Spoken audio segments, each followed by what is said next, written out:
अगर आप अपनी कुंडली का परामर्श चाहते हैं, अपने प्रश्नों के उत्तर चाहते हैं, समस्याओं का समाधान चाहते हैं, खराब ग्रह दशाओं के उपाय जानना चाहते हैं, कुंडली मिलान करवाना चाहते हैं या किसी शुभ मुहूर्त के बारे में जानकारी लेना चाहते हैं, तो आप हमारे नंबर पर हमें कॉल कर सकते हैं या व्हाट्सएप मैसेज कर सकते हैं।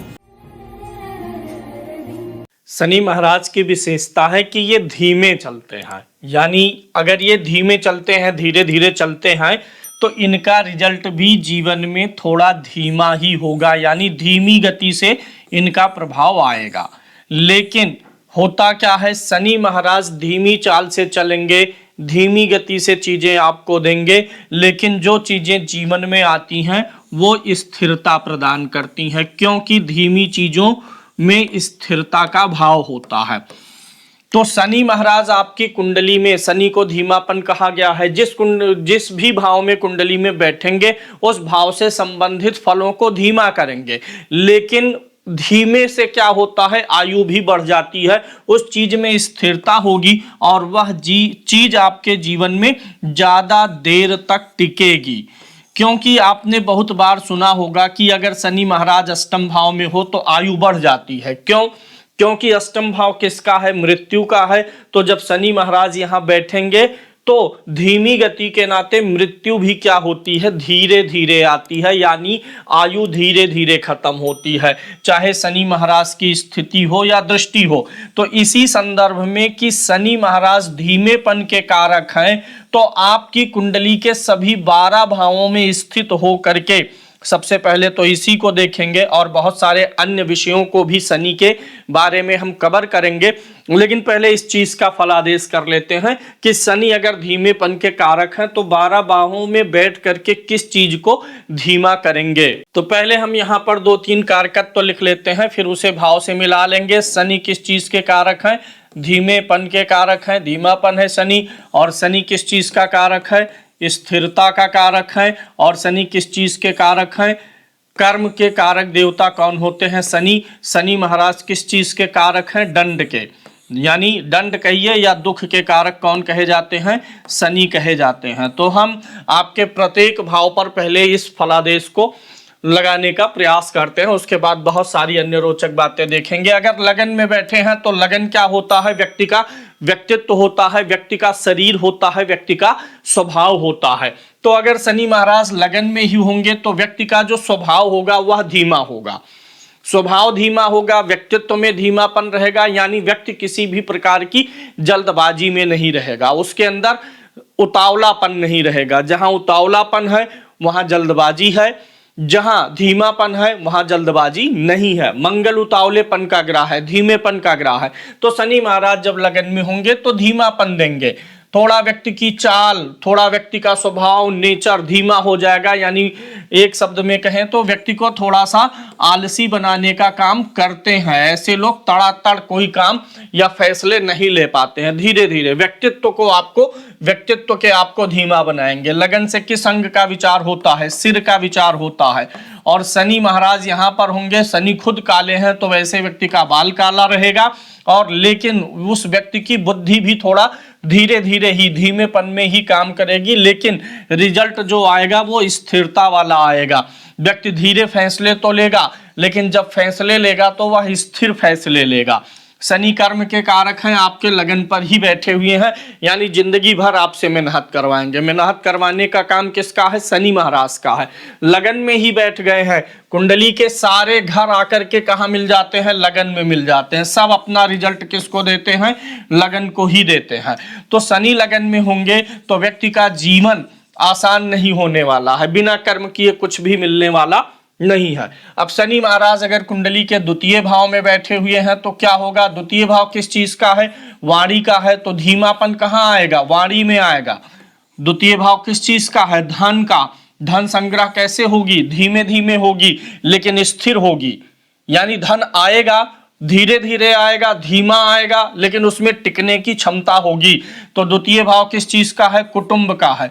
तो कुटुंब का भी व्यक्ति के विकास धीरे धीरे ही होना है। बहुत बार हम देखते हैं ना कि कुछ लोगों का कुटुंब बहुत जल्दी जल्दी फैल जाता है, उनके पिता के वो पिता, उनके कई भाई हैं, उनके बच्चे हुए, उनके भी कई बच्चे हुए और कुटुंब का बहुत विस्तार हो गया। और कुछ लोगों के कुटुंब का विकास बहुत धीमे होता है, उनकी संतानें देर से होती हैं, कम संतानें होती हैं, तो उतना अधिक विस्तार नहीं हो पाता है। तो शनि अगर द्वितीय भाव में रहेगा तो यह आपके कुटुंब का विस्तार भी धीमा धीमा ही करेगा, धन का विस्तार धीमा करेगा, लेकिन जो करेगा स्थिर करेगा। इसीलिए द्वितीय भाव में शनि के होने से ऐसे व्यक्ति के कुटुंब के लोगों की भी आयु अधिक होती है, क्योंकि वो धीमा विकास का है, धीमा विकास करेगा तो स्थिरता देता है, तो कुटुंब के लोगों की आयु भी बढ़ाता है। तृतीय भाव की बात कर ले, तृतीय भाव किस चीज का होता है? तृतीय भाव होता है साहस का, पराक्रम का, भाइयों का। तो अगर यहां पर अगर हम देखें शनि महाराज बैठते हैं, तृतीय भाव उपचय भाव भी कहलाता है। तीसरा, छठा, दसम और एकादश क्या होता है? उपचय भाव। और उपचय भाव में शनि महाराज के फलादेश बहुत ही अच्छे बताए गए हैं। तीसरा भाव किस चीज का है? तीसरा भाव होता है हमारी कनेक्टिविटी का, जो हम लोगों के साथ में संप्रेषण करते हैं, कम्युनिकेशन करते हैं। तो व्यक्ति का संप्रेषण, कम्युनिकेशन का विकास, यानी लोगों से मेल जोल, सामाजिक दायरे का विकास जो होता है या कैसे होता है? धीमा होता है। लेकिन उसके सामाजिक दायरे में जो लोग आते हैं वो स्थिर लोग आते हैं, ये नहीं है जरूरत पड़ने पे काम आए फिर भाग लिए। तो यहाँ पर जब शनि महाराज होंगे तो उसका सामाजिक दायरा धीरे धीरे बढ़ेगा। तीसरा भाव पराक्रम का होता है, व्यक्ति के पराक्रम का विकास धीमा होगा। इसीलिए आप देखेंगे अगर किसी कुंडली के तीसरे भाव में शनि बैठा होता है तो वह व्यक्ति कभी उतावलेपन में नहीं रहेगा। कभी कभी ऐसा लगेगा कि कोई 22 साल का लड़का है, कोई 28 साल का लड़का है, आप देखेंगे जिसके तीसरे भाव में शनि होगा ना, उसका जोश और जुनून थोड़ा स्थिर रहेगा, वह उतने उतावलेपन में नहीं रहेगा। देख के लगेगा, व्यक्ति बोलेगा कि ये तो 22 साल के लड़के की एनर्जी इसके अंदर दिखाई नहीं दे रही, उस हिसाब का पराक्रम नहीं कर रहा है। लेकिन उसका पराक्रम आयु के बढ़ने के साथ आता है और धीरे धीरे अन्य अपनी उम्र के लड़कों के पराक्रम को ओवरटेक करके आगे निकल जाता है, क्योंकि कोई उतावलापन नहीं, कोई जबरदस्ती नहीं, कोई जोर नहीं। अगर शनि महाराज चौथे भाव में होंगे तो क्या होगा? आपको घर का सुख, अपने घर का सुख देर से बनेगा, आप अपने बाहुबल से घर देर से बना पाएंगे, आपकी जो गाड़ी होगी वो देर से आएगी, आपके जो है परिवार का जो विकास होता है वह धीमा होगा, देर से होगा। यानी आप अगर पैदा हो गए तो आपके जो आपके बाद भाई बहन पैदा होंगे उसमें काफी गैप होने की संभावना रहती है। शनि महाराज से आप जानते हैं किस चीज का विचार होता है? लोहे का। सभी लोहा, स्टील, ये सब किस में आते हैं? शनि महाराज में आते हैं। और घर बनाने के लिए या किसी भी चीज के लिए सबसे ज्यादा मजबूत कौन सी चीज मानी जाती है? मेटल। तो ये मेटल शनि महाराज में आ जाते हैं, लोहा हो गया, स्टील हो गया। तो चौथे भाव में जब शनि बैठेंगे तो धीमापन तो आएगा घर बनने में, लेकिन जब बनेगा तो बहुत मजबूत बनेगा, क्योंकि शनि महाराज मजबूती के कारक है, स्थिरता के कारक है। जिसका चौथे में शनि होता है उसके घर की आयु बहुत लंबी होती है। देर से बनेगा लेकिन घर बहुत मजबूत बनेगा, मजबूत बनेगा तो आयु लंबी होगी। ऐसे व्यक्ति की गाड़ी बड़ी टिकाऊ होती है, मजबूत गाड़ी पर ऐसे लोग जाते हैं। ऐसे लोगों की गाड़ी जो है ज्यादा दुर्घटना के समय में ज्यादा झेलने की कैपेसिटी रखती है। ऐसे व्यक्ति के परिवार के लोग भी मजबूत होते हैं। तो शनि चौथे भाव में बैठ करके घर और गाड़ी इन सब का सुख विलंब से तो करेंगे, लेकिन जो देंगे वह बहुत स्थिर और मजबूती से देने का प्रयास करेंगे। इसी प्रकार से अगर शनि महाराज पंचम भाव में होते हैं तो व्यक्ति के बुद्धि का विकास, व्यक्ति के अंदर तर्कशीलता थोड़ी देर से आती है, व्यक्ति तर्कों को करना थोड़ा देर से सीखता है, बुद्धि लगाने में उसको टाइम लगेगा। शनि पंचम भाव में होंगे तो एक होता है प्रेजेंस ऑफ माइंड, किसी घटना पर तुरंत रिएक्शन देना। ऐसे चीजों में ये लोग थोड़ा निपुण नहीं होते हैं, लेकिन अगर ऐसे लोगों को समय दिया जाए और किसी चीज में बुद्धि लगाने का तो इतना अच्छा रिजल्ट निकालेंगे कि वह चीज हमेशा स्थिर रहेगी। पंचम भाव किस चीज का होता है? पॉलिसी का होता है। किसी भी प्रकार की पॉलिसी लाइफ में बनानी है जी, किसी व्यापार के लिए पॉलिसी बनानी है, कंपनी के लिए बनाना, जीवन की पॉलिसी, तो ऐसे लोग तुरंत या जल्दबाजी में कोई पॉलिसी नहीं बनाएंगे। पंचम भाव में शनि हो तो निर्णय लेने में देरी होगी, लेकिन निर्णय भी जो भी होगा वह क्या होगा?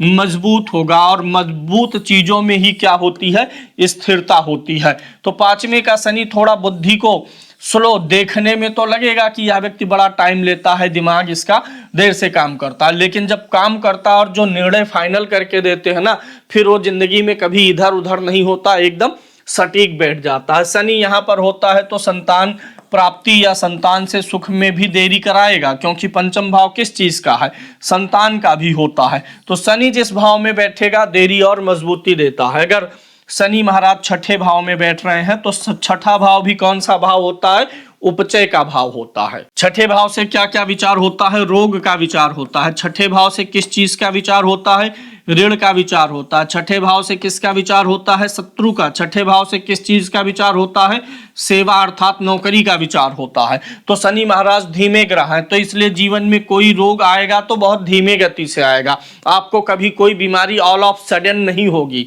कि ऐसे स्वस्थ थे, चल रहे थे, 15 दिन के अंदर पता चला कि कोई लाइलाज बीमारी या बड़ी बीमारी हो गई। धीरे धीरे होने वाली बीमारियां ज्यादा होंगी। वो देखिए हम लोग इंश्योरेंस भी लेते हैं, टर्म इंश्योरेंस ना, तो उसमें ये रहता है एक कॉलम भी कि धीमी गति वाली बीमारियों को 2 साल बाद कवर करेंगे। जैसे किसी को गठिया की बीमारी हो रही है, किसी को स्पाइन की बीमारी हो रही है, आंख की बीमारी, ऑल ऑफ सडन जो बीमारियां नहीं होती हैं, धीरे धीरे गति से होती हैं, यानी रोग आपको धीरे धीरे आएंगे। आपके जीवन में ऋण कभी कोई बहुत बड़ा अचानक से नहीं आएगा। अगर ऋण भी आएगा तो धीमा धीमा आएगा। आप पहले जो है छोटे अमाउंट का ऋण कभी लेंगे, उसको भरेंगे, निपटाएंगे, फिर उसके बाद उससे बड़ा लेंगे। यानी ऋण भी आएगा तो कोई बहुत बड़े अमाउंट का नहीं आएगा। शत्रु आपके जीवन में आएंगे तो छोटे मोटे आएंगे, धीरे धीरे शत्रु आएंगे। अचानक से सारे शत्रु एक साथ आपके जीवन में नहीं आ सकते हैं, शनि उनको रोकता है। इसी प्रकार से ये सेवा का भाव है। तो सेवा में क्या होता है, नौकरी का भाव है। आप जिस नौकरी में जाते हैं उसमें आपकी ज्यादा दिनों तक स्थिरता रहती है। छठा भाव नौकरी का है, शनि स्थिरता का है। और यहाँ का शनि जो है ये एक इसकी विशेषता यह भी होती है कि यह क्या करता है, व्यक्ति को स्वाध्यायी बना देता, गुणग्राही बना देता। व्यक्ति दूसरों के कमियों से, दूसरों की गलतियों से बहुत तेज सीखता। तो छठे भाव का शनि क्या करेगा, नौकरी लंबी चलेगी, रोग, ऋण और शत्रु ये जीवन में कभी आपके ऊपर अचानक एक साथ हमला नहीं कर पाएंगे। आएंगे भी तो छोटे छोटे अमाउंट में आएंगे, धीरे धीरे आएंगे, देर से आएंगे। तो छठे भाव में शनि का यह फल हो गया। सप्तम भाव में अगर शनि महाराज बैठे हुए हैं तो सप्तम भाव किस चीज का होता है, सप्तम भाव होता है आपके विवाह का और साझेदारी का। सातवां भाव आपका दाम्पत्य भी हो जाता है। दाम्पत्य में क्या होगा, दाम्पत्य में आप विवाह के बाद अगर शनि सातवें भाव में है, जैसे जैसे उम्र बढ़ेगी आपका प्रेम डेवलप होता जाएगा, बॉन्डिंग बहुत अच्छी होती जाएगी। विवाह हुआ उसके जस्ट बाद, क्योंकि शनि अधिक उम्र का भी ग्रह है, शनि बुढ़ापे का ग्रह है। जैसे जैसे हम एज हमारी बढ़ती है, उम्र बढ़ती जाती है, तो शनि और ज्यादा परिपक्व होता चला जाता है। तो ये यहाँ का शनि एक अच्छी बात ये करता है कि आपका दाम्पत्य जैसे जैसे एज बढ़ती है ना, आप और ज्यादा अटैच होते चले जाते हैं अपने जीवन साथी के प्रति। और दाम्पत्य स्थिरता वाला दाम्पत्य होता है, क्योंकि धीरे धीरे प्रेम होगा तो स्थिरता भी लंबी चलेगी। सातवां भाव व्यापार का होता है। अगर आपके सातवें भाव में शनि बैठा है या शनि स्वामी है तो आप धीरे धीरे आपका व्यापार बढ़ेगा। अभी आप 10 लाख का काम कर रहे हैं साल का और आपका लक्ष्य है करोड़ का, कई करोड़ का, तो आप 2 साल 4 साल में नहीं, आप इंतजार करिए, करते रहिए। जैसे जैसे उम्र की ढलान की तरफ पहुंचेंगे आप सैकड़ों करोड़ के कारोबार की तरफ बढ़ सकते हैं। यानी व्यापार में भी उतावलापन, जल्दबाजी ये सब नहीं रहेगी, धीमापन रहेगा, धीरे धीरे विकास होगा व्यापार का और स्थिर विकास होता है। स्थिर विकास मिलने के नाते वही बाद में आपको बड़ा फ्रूटफुल हो जाता है। अष्टम भाव किस चीज का है, अष्टम भाव में अगर शनि महाराज है तो आठवां भाव किस चीज का होता है, आयु का होता है। आयु अर्थात आयु और मृत्यु दोनों एक ही पूरक शब्द होते हैं। मृत्यु आती है तो आयु खत्म होती है, आयु चलती है तो मृत्यु बची रहती है। तो मृत्यु के लिए हम इस भाव को देखते हैं, यानी आयु के खत्म होने का भाव है। जब शनि महाराज यहाँ बैठेंगे तो आपकी मृत्यु धीमी गति से आएगी, धीमी गति से आएगी, यानी कि आपकी आयु बढ़ाने का काम यह करेंगे। अष्टम भाव रोगों का भी होता है, जो हमारा शरीर का सबसे गुप्त विकास वाला भाग है। जैसे जहां से डीएनए निर्माण की प्रक्रिया शुरू होती है, तो शनि उस डीएनए निर्माण की प्रक्रिया में भी यहाँ पर भाग लेते हैं। धीरे धीरे शारीरिक विकास भी व्यक्ति का होगा। अगर किसी के अष्टम भाव में शनि है तो ऐसे बच्चों का शारीरिक विकास धीरे धीरे होगा, और ऐसी बीमारियां भी शनि महाराज यहाँ देंगे जो थोड़ा सा डायग्नोस होने में भी टाइम लगेगा। क्योंकि अगर यहाँ पर मृत्यु है तो मृत्यु किससे आती है? रोग से आती है, बीमारी से, इन्हीं सब चीजों से आएगी ना। कोई ऐसे तत्व बनेंगे शरीर में जो आयु शक्ति को छीण करे। तो शनि जो है, जो आयु शक्ति को छीण करने वाले कारक तत्व हैं उनको धीमा करता ही है।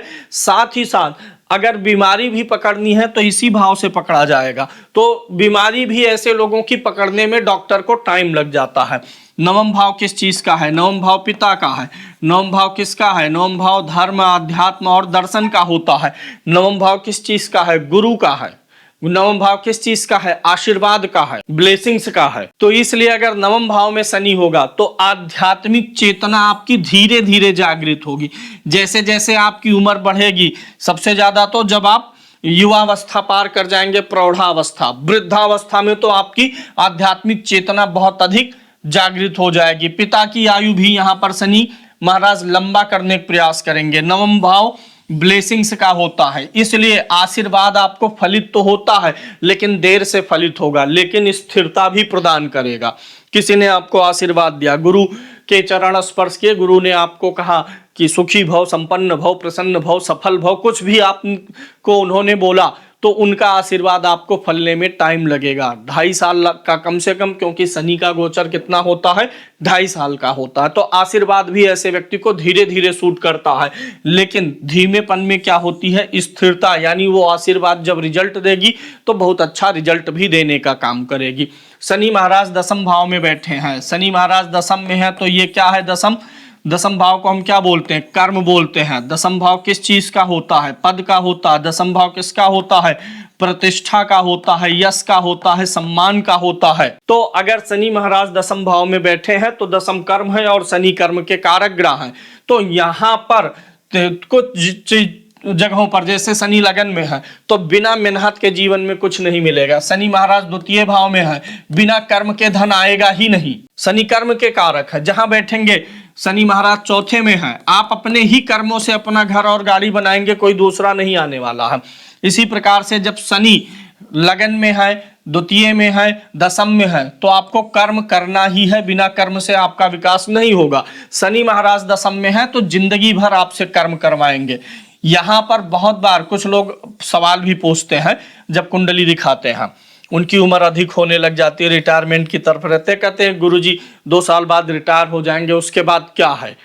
जब भी मैं देखता हूं कि उनके कर्म भाव में शनि बैठे हुए हैं तो ऐसा दिखता है कि रिटायरमेंट आपके लिए जिंदगी भर नहीं है। आप उस नौकरी से तो रिटायर हो जाएंगे लेकिन उसके बावजूद आपके जीवन में कर्म करना पड़ेगा। शनि एक तो बुढ़ापे का ग्रह भी है और दसम भाव में कर्म का कारक ग्रह बैठ गया, कर्म करवाएगा। यानी आप कुछ ना कुछ रिटायरमेंट के बाद भी करेंगे, खाली बैठने वाले नहीं है। तो शनि अगर कर्म भाव में बैठेगा तो पद की प्राप्ति आपको धीरे धीरे होगी। आपको ये शिकायत हो सकती है कि मेरे कलीग का प्रमोशन हो गया, मेरे साथ पढ़ने वाले, काम करने वाले लोग बहुत आगे पहुंच गए, मैं पीछे रह गया हूं। पद आपको धीरे धीरे प्राप्त होगा। आपकी प्रतिष्ठा समाज में धीरे धीरे स्थापित होगी, लेकिन जो स्थापित होगी वो स्थिर रहेगी। एक बार जो सम्मान आपको जीवन में मिल जाएगा, जो एक बार आपको जीवन में पद मिल जाएगा, फिर उस पद के नीचे कभी नहीं जाएंगे, उसके ऊपर ही आप काम करेंगे। यानी जो शनि महाराज देंगे वो स्थिर तरीके से ही देंगे। एकादश भाव किस चीज का होता है? एकादश भाव उपलब्धियों का होता है। उपलब्धि का मतलब क्या होता है? हम पैदा हुए, बड़े हो रहे हैं, खेल रहे हैं, अपना शादी विवाह, सामाजिक जीवन शुरू किए। सामाजिक जीवन के बाद में हमारा क्या हो जाता है? उपलब्धियों का दौर शुरू होता है। जैसे शादी होना जीवन की एक उपलब्धि हो गई। निजी जीवन की उपलब्धियां जो है, शादी होने के बाद आप सोचेंगे नौकरी मिल जाए, नौकरी मिलना आपके जीवन में एक उपलब्धि और जुड़ गई। घर लेना है, आपने घर ले लिया तो आपकी एक उपलब्धि और हो गई। फिर आपको कार लेना है, गाड़ी लेनी है, ले लिए, एक उपलब्धि और हो गई। कहीं और प्लॉट लेना है, ले लिए, उपलब्धि हो गई। तो ऐसे ऐसे जो हम अपने जीवन में चीज़ों को जोड़ते जाते हैं, संतान हो गया, आपको प्राप्त हो गया तो एक उपलब्धि और आ गई। तो इन्हीं चीज़ों को उपलब्धियां बोलते हैं। तो एकादश भाव उपलब्धियों का है। जीवन में आपके उपलब्धियां आएंगी, धीमेपन से आएंगी, धीमी गति से आएंगी, लेकिन जो आएंगी स्थिर आएंगी। जब आप घर ले लेंगे, वह घर, वह जमीन, वह गाड़ी आपके जीवन में लंबा टिकेगी, स्थिर रहेगी। एक बार उपलब्धि मिली जब, तो वह उपलब्धि आपके जीवन में फिर जाएगी नहीं, बनी रहेगी। बहुत बार होता है ना कि लोग बड़े मेहनत से घर लिए, ये किए वो किए, बाद में बेच देना पड़ा, कर्जा हो गया, कुछ हो गया। लेकिन जब शनि एकादश भाव का होगा तो जो उपलब्धियां देंगे बहुत तड़ातड़ खटाखट नहीं देंगे, धीरे धीरे मिलेगा, लेकिन वह चीज जीवन में टिक के आपके रहेगी, टिक के काम करेगी। द्वादश भाव किस चीज का है? द्वादश भाव आपका खर्च का है और हानि का है। और शनि महाराज यहाँ बैठेंगे तो क्या करेंगे? खर्चा आपके जीवन में कभी अचानक से नहीं आएगा, धीमे धीमे आएगा। लेकिन लंबे वाले ग्रह हैं, खर्चे भी लंबे आएंगे, धीमे धीमे खर्चे आएंगे, लेकिन जो खर्चे आएंगे वो कैसे होंगे? लंबे खर्चे होंगे। हानि भी कभी आपको जीवन में अचानक से नहीं होगी, धीरे धीरे हानि होगी, लेकिन यह भी लंबी हानि हो सकती है। यानी जब आपका एक बार बिजनेस गड़बड़ हुआ, नौकरी गड़बड़ हुआ, नौकरी छूट गई या कुछ भी परेशानी आई जब, तो वह लंबे समय तक चलेगी। अचानक से तो आएगी नहीं कि आज नौकरी की और 2 साल बाद ही समस्या आ जाए, नहीं आएगी। समस्याएं भी देर से आएंगी, लेकिन समस्याएं भी जीवन में देर से जाएंगी, धीमे गति से आएंगी, लेकिन लंबे समय तक टिकेंगी। तो इसलिए द्वादश भाव में शनि के होने से हानि और खर्चे लंबे समय तक जीवन में बने रह जाते हैं, जो लगभग नुकसानकारी ही मान के चलेंगे। यहां पर शनि का प्रभाव अच्छा मान नहीं सकते हैं। अब आप एक चीज और देखिएगा, शनि महाराज को दुख का कारक कहा गया है। दुख का कारक कहा गया है शनि को, इसका रीजन मैं आपको देता हूं। शनि को दुख और न्याय का कारक कहा गया, इन दोनों चीजों को आपको कनेक्ट करना है। शनि महाराज दुख भी हैं और न्याय भी हैं। अच्छा, एक चीज बताइएगा, जब हम कुछ भी गलत काम करते हैं, कोई ना जाने, किसी को ना पता चले, लेकिन हमने कुछ गलत किया किसी के साथ, तो हमारे मन में भाव आता है ना कि हमने गलत किया है। भले आपने किसी के साथ चोरी की, ठगी की, बेईमानी की, किसी को दुख दर्द दिया, किसी को नहीं पता चला, कुछ नहीं हुआ, उसने कुछ कार्रवाई नहीं की, लेकिन आपके मन में तो आएगा मैंने गलत किया है। किसी का पैसा आपने ठग लिया, मतलब उसको टप्पेबाजी करके, उसका एटीएम लेकर के किसी प्रकार से बेवकूफ बना करके पैसा लिया और भागे, बस के तो जा रहे, लेकिन आपके मन में तो है कि मैंने गलत किया है। तो गलत जब हम करते हैं तो हमारे मन में क्या उत्पन्न होता है? तुरंत ही भय उत्पन्न होता है। जब भी हम गलत करेंगे, कितने भी सेफ जोन में हो, लेकिन मन में भय उत्पन्न हो जाता है। भय से क्या होता है? भय उत्पन्न हो गया तो अब दुख उत्पन्न होगा। कैसे? जब भी हम गलत करते हैं तो हमारे साथ न्याय होता है। हमें दुख कब होता है? न्याय हुआ हमारे साथ, हमने किसी के साथ गलत किया, हमको लगा किसी ने देखा नहीं, 2 साल 4 साल 10 साल बीतेगा, कुछ ना कुछ ऐसी घटना घटित होगी जिसके कारण से हमें क्या प्राप्त होगा? दुख प्राप्त होगा। जब भी हम गलत काम करेंगे मन में भय आएगा। वही भय किस चीज का निर्माण कर देता है? न्याय को एक्टिवेट करेगा। और न्याय हमेशा किसी एक के ही पक्ष में आता है, दूसरे के पक्ष में दुख ही जाता है। न्याय और दुख ये दोनों समानार्थी हैं। जब आपने कभी गलत किया है, न्याय होगा, और अगर आपने अच्छा कर्म नहीं किया है तो ये गलत, जो हमने गलत कर्म किया उसी का ही तो परिणाम है भय। यानी कर्म गलत करने से क्या होता है? भय उत्पन्न हुआ। किस चीज का भय उत्पन्न हुआ? दुख का। दुख क्यों मिलेगा? क्योंकि हमने कुछ गड़बड़ किया है, तो इसलिए हमारे साथ न्याय नहीं होगा, न्याय हमारे पक्ष में खड़ा नहीं होगा, हमें दंड मिलेगा और दंड से दुख आता। तो इस प्रकार से शनि कर्म के कारक, भय के कारक, न्याय के कारक और दुख के कारक इसी एक उदाहरण में आपको समझ में आ गया होगा। अब एक विशेष फल शनि महाराज के बारे में लीजिएगा। शनि महाराज किसी भी भाव में शुभ और क्रूर प्रभाव में आने पर कैसे इनके फल का अंतर बदल जाता है। देखिए, आप अभी आपको एक चीज समझ में आया होगा, 12वें भाव में शनि महाराज बहुत खराब है, या किसी भी भाव में है, 12वें में तो है ही। अब हम यहाँ पर उदाहरण लेंगे कि शनि के ऊपर किसी शुभ ग्रह की दृष्टि पड़ जा रही है, विशेष रूप से बृहस्पति की, और शनि के ऊपर किसी प्रकार से क्रूर ग्रह की दृष्टि पड़ रही है, तो फल में अंतर क्या आता है। शनि कुंडली में किसी भी भाव में बैठे हुए हैं, उसके ऊपर अगर किसी पाप ग्रह की दृष्टि चली गई, सूर्य तो सामने ही बैठेगा तभी दृष्टि जाएगी, तो सूर्य खुद ही पीड़ित हो जाता है। स्पेशल दृष्टियां जानी चाहिए। मंगल की स्पेशल दृष्टि 4 और 8 जा सकती है। इसके अलावा राहु की स्पेशल दृष्टि जा सकती है, केतु की स्पेशल दृष्टि जा सकती है शनि के ऊपर। सूर्य के ऊपर तो 7वीं आमने सामने ही जाएगी, तो शनि सूर्य को पीड़ित नहीं कर पाता है, शनि ही सूर्य को पीड़ित कर देता है। तो जैसे मान लीजिए कि 12वें भाव में शनि महाराज बैठे हैं और यहाँ पर आपके मंगल महाराज आ गए, तो अब मंगल की चौथी दृष्टि, 1 2 3 चौथी दृष्टि पहुंच गई शनि पर। शनि अगर कुंडली में बुरा बैठ गया है और उसके ऊपर क्रूर ग्रह की दृष्टि चली गई, बुरा नहीं भी बैठा, किसी भी भाव में बैठा, अच्छा फल देने की स्थिति में है, उसके ऊपर क्रूर ग्रह की दृष्टि जाना शनि को ज्यादा पीड़ित कर देता। अगर वह बुरे परिणाम देने की स्थिति में कुंडली में बैठा है तो बुरे परिणाम बहुत बढ़ जाएंगे, और अगर वह शुभ परिणाम देने की स्थिति में कुंडली में बैठा हुआ है और किसी पाप ग्रह की दृष्टि चली गई, मंगल की, राहु की, केतु की, तो शुभ फल में थोड़ी कमी आ जाएगी। खराब फल दे रहा तो वो तो बढ़ जाएगा, लेकिन अगर शुभ फल दे रहा तो वो भी घट जाता है। तो 12वें भाव में शनि महाराज है और मंगल की दृष्टि पहुंच गई। अब क्या होगा? वैसे पहले से ही था कि शनि 12वें है, खर्चे लंबे आएंगे, हानि लंबी होगी। अब क्या हो गया? मंगल आ गया, अब बहुत चौपट हो गया। अब इसी को विपत्ति आना बोलते हैं। जब आएगा तब विपत्ति के रूप में आएगा। वहीं अगर शुभ ग्रह की दृष्टि आ गई है, तो अगर शनि अच्छे फल देने की स्थिति में बैठा है, जैसे मान लेते हैं शनि लगन में बैठा है, मकर राशि का है, अच्छी जगह पर है, और इसके ऊपर गुरु की दृष्टि पहुंच गई, अब क्या होगा? शनि अच्छा फल दे रहा है, गुरु की दृष्टि भी आ गई, अब वो अच्छा फल बहुत अच्छा हो जाएगा।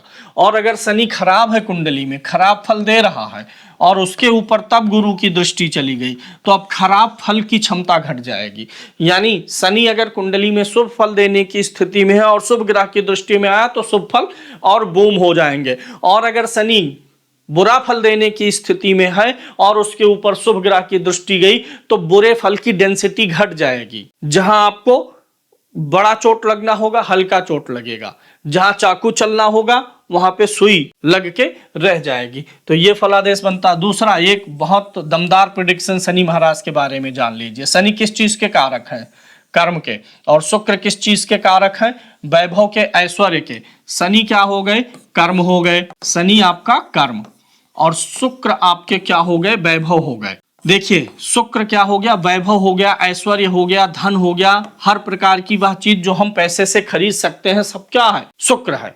घर में आपके एसी हो, सोफा हो, बढ़िया बढ़िया आपको सुख के साधन हो, ऑफिस में ऐसे हो, बाहर भी हो, लग्जरी चीजें मिले, ब्रांडेड चीजें मिले, वह सब कौन है? शुक्र है। और शनि क्या है? कर्म है। इसीलिए आप अगर कुंडली में शनि और शुक्र का संबंध बन गया तो आपका वैभव कैसे बढ़ेगा? कर्म से बढ़ेगा। जितना आप कर्म करेंगे आपका वैभव उतना ही बढ़ता चला जाएगा। चाहे इस चीज को आजमा के देखिएगा, मैं इसको जो है उदाहरण से दे रहा हूं। मान लीजिए शनि महाराज बैठे हुए हैं चतुर्थ भाव में और शुक्र महाराज बैठे हुए हैं दसम भाव में, तो दोनों में क्या हो गया? परस्पर दृष्टि संबंध हो गया।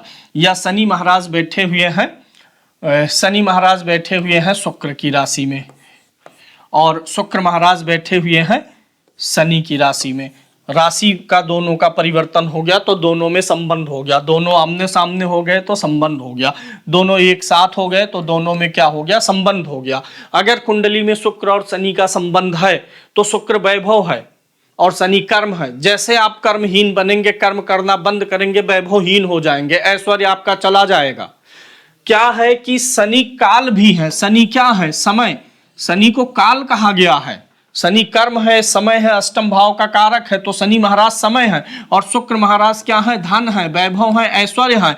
तो आपका धन, वैभव, ऐश्वर्य कैसे बढ़ेगा? समय से। जितना समय आप लगाएंगे करने में, कर्म करने में, क्योंकि शनि कर्म है, जितना अधिक कर्म में समय लगाएंगे आप उतना अधिक वैभव पाएंगे। आपकी आमदनी मान लीजिए 1 लाख रुपए है, महीने के 1 लाख रुपए आप कमा रहे हैं और आप काम करते हैं 8 घंटे। अगर आप चाहते हैं कि यह 1 लाख 2 लाख में बदल जाए तो आप क्या करिए? इस 8 घंटे को 16 घंटे में बदल दीजिए।